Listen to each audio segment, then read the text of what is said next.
থিম্পু থেকে বাংলাদেশে বিদ্যুৎ রপ্তানিতে ভারত নিজেদের ভূখণ্ড ব্যবহার করতে দেবে বলে আশা প্রকাশ করেছেন ভুটানের রাষ্ট্রদূত দাসো Karma হামোদৌজি।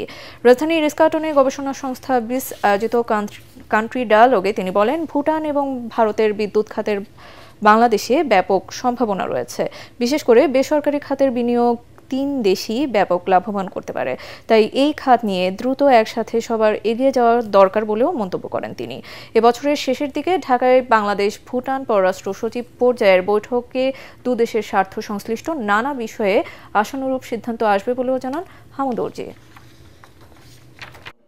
We are looking to hydropower cooperation and investments from private sector both in Bhutan as well as in India, and that allows us it opens a lot of scope for taking the hydropower sector and the evacuation of power. I feel that there is so much of potential and we can move that forward very quickly.